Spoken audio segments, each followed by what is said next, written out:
Africa remains attractive. Why is Africa so attractive? Throughout the ages, it has always been attractive.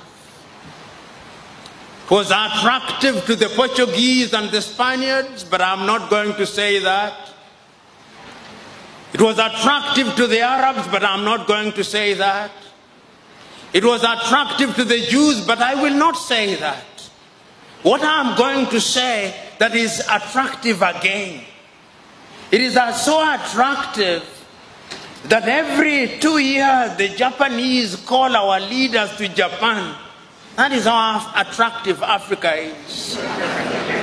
They call them to Japan in order to discuss how Japan is going to work with Africa for the benefit of Africa. I do not believe it.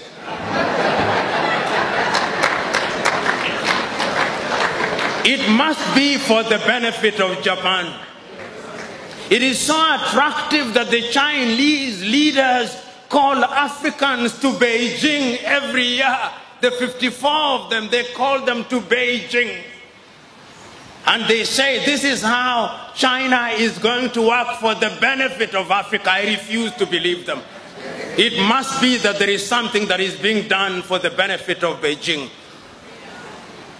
Because if I was Chinese, I would do that which is in my best interest, not in the best interest of Africans.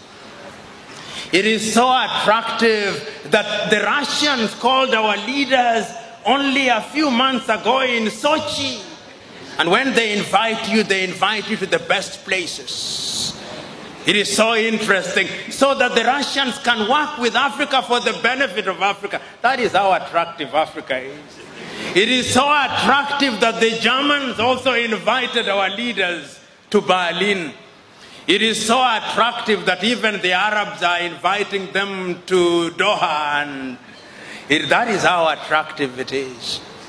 Have you ever heard the Latin Americans being invited?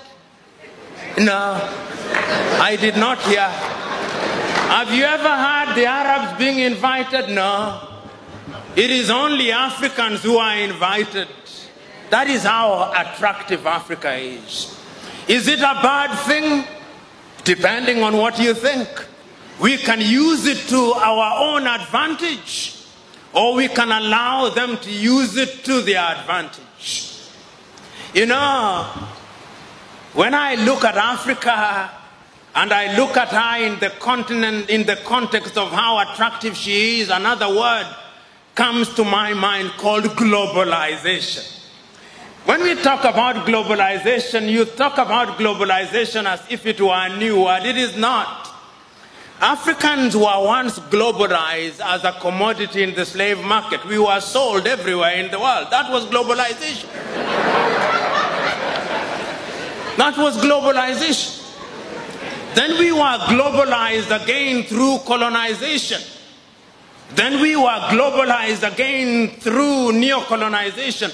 Now we are being globalized in the context of opening our markets.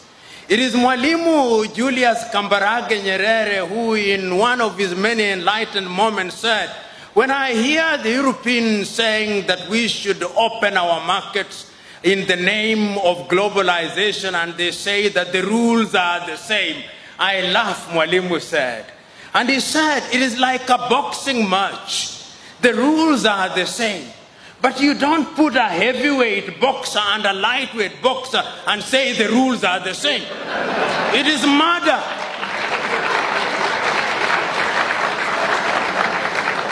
Allow me to be melodramatic.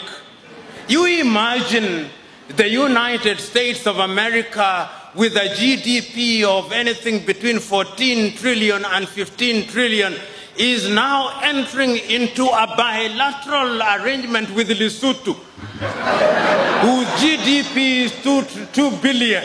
And you say the rules are the same. It is a joke. It is murder.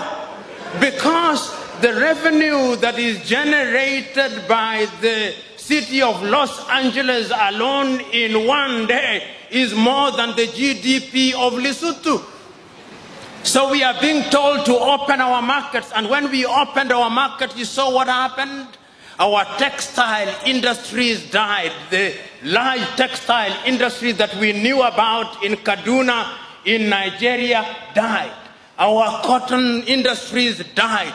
Our sugarcane industries died. Our waters, even water nowadays, water